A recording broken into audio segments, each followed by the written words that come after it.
Hey guys, welcome to सरल UPSC YouTube channel. आज के वीडियो में हम बात करेंगे SCO मतलब शांघाई कोऑपरेशन ऑर्गेनाइजेशन के बारे में।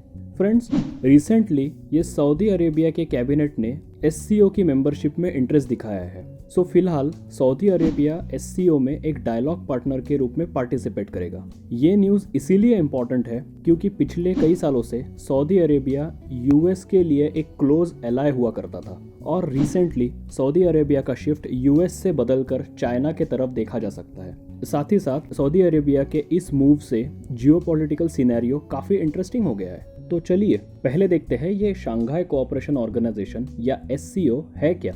शांघाई कोऑपरेशन ऑर्गेनाइजेशन एक पॉलिटिकल, इकोनॉमिक और मिलिट्री ऑर्गेनाइजेशन है जिसमें मेनली यूरेशियन कंट्रीज का पार्टिसिपेशन है। इसका ऑब्जेक्टिव ये है कि ये यूरेशियन रीजन में एथनिक सेपरेशन, रीजनल टेररिज्म और रिलीजियस एक्सट्रीमिज्म को कंट्रोल करना। इस ऑर्गेनाइजेशन का फाउंडेशन 2001 में शांघाई, जो कि चाइना में है, वहाँ किया गया था। SCO की ऑफिशियल लैंग्वेजेस दो है, रशियन और चाइनीज। एक्चुअली इसका बैकग्राउंड देखा जाए तो सोवियत यूनियन के टूटने के बाद सेंट्रल एशिया और ओवरऑल यूरेशियन रीजन में स्टेबिलिटी रखना ये SCO का मेन पर्पस था।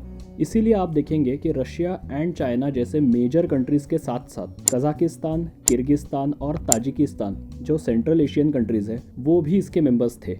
इस ग्रुपिंग को शांघाई 5 भी कहा जाता था, लेकिन 2001 में उज़्बेकिस्तान के ज्वाइन होने के बाद इसको शांघाई कोऑपरेशन ऑर्गेनाइजेशन कहा जाने लगा। चलिए अब देखते हैं हमारे लिए SCO इतना इम्पोर्टेंट क्यों है। क्योंकि इसके मेंबर्स में इंडिया भी शामिल है।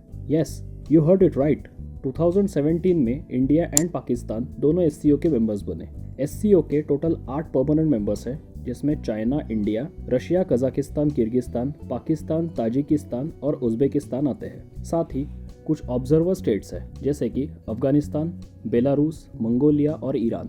और उन्हीं के साथ साथ कुछ डायलॉग पार्टनर्स हैं जैसे Armenia, Azerbaijan, Cambodia, Nepal, Sri Lanka and Turkey. और लेटेस्ट में इजिप्ट, कतार और सऊदी अरेबिया ने भी ज्वाइन किया है। आपने नोटिस किया होगा तो ये सारी कंट्रीज एशिया एंड यूरेशिया की मेजर कंट्रीज है। और जोग्राफिकली देखा जाए तो यूरेशियन प्लेट के ही ऊपर या अराउंड आने वाली कंट्रीज भी है। और देखिए, SCO का जो वर्किंग मैकेनिज्म है उसमें कुछ इंपॉर्टेंट बॉडीज है जैसे कि हेड्स ऑफ स्टेट काउंसिल, जिसमें मेनली कंट्रीज के प्रेसिडेंट्स पार्टिसिपेट करते हैं। ये SCO की सुप्रीम डिसीजन मेकिंग बॉडी है। साथ ही साथ हेड ऑफ गवर्नमेंट काउंसिल, जो एक मेनली कंट्रीज के प्राइम मिनिस्टर्स से ही बनती है, वो भी एक इम्पॉर्टेंट बॉडी है। इस बॉडी का मेन फंक्शन है SCO का बजट अप्रूव करना और दूसरे इकोनॉमिक सर्कल्स एंड डायलॉग्स को ओवरसी करना। साथ ही मिनिस्टर्स ऑफ फॉरेन अफेयर्स की एक अलग से बॉडी है और रीजनल एंटी टेररिस्ट स्ट्रक्चर, जिसे रैट्स भी कहा जाता है, वो भी इसमें शामिल है।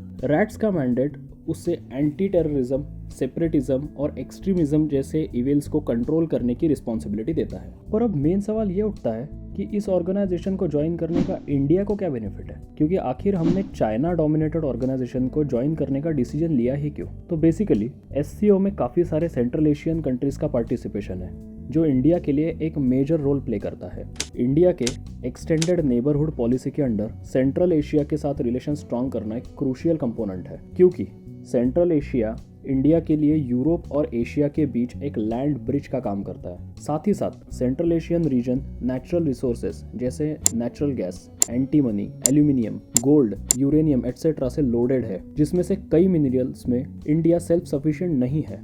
तो इस पर्पस से भी ये कंट्रीज हमारे लिए एक इम्पॉर्टेंट ट्रेडिंग पार्टनर का काम कर रहे हैं। इसके अलावा इंटरनेशनल नॉर्थ साउथ कॉरिडोर और दूसरे रीजनल कनेक्टिविटी प्रोजेक्ट्स में भी ये कंट्रीज एक की रोल प्ले करते हैं। पर अब हमने जब इतना सब कुछ देख लिया है SCO के बारे में, तो कुछ चैलेंजेस को कवर करना भी उतना ही ज़रूरी है। सो फर्स्ट चैलेंज है US and western countries SCO को एक एंटी नेटो ग्रुपिंग के रूप में देखते हैं, क्योंकि ऑब्वियसली SCO में रशिया एंड चाइना जैसे US के मेजर राइवल्स शामिल है। सो इंडिया का SCO का मेंबर बनना इंडिया और वेस्टर्न स्पेशली US रिलेशंस के लिए काफ़ी ट्रिकी हो गया है। इंडिया जो एक साइड में US, जापान, ऑस्ट्रेलिया के साथ क्वाड का मेंबर है, वही दूसरी side Russia and China dominated SCO का भी मेंबर है। इसीलिए इंडिया को इस बैलेंस को मेंटेन करने में काफी मशक्कत का सामना करना पड़ता है। साथ ही साथ पाकिस्तान का इस ग्रुपिंग में मेंबर होना इंडिया के लिए एक डिफिकल्ट सिचुएशन को क्रिएट करता है, स्पेशली रीजनल एंटी टेररिस्ट को काउंटर करने में। तो फ्रेंड्स, इस वीडियो में हमने आपको एससीओ के बारे में एक बेसिक आइडिया देने का ट्राई किया है। होपफुली आपको वीडियो पसंद आया होगा।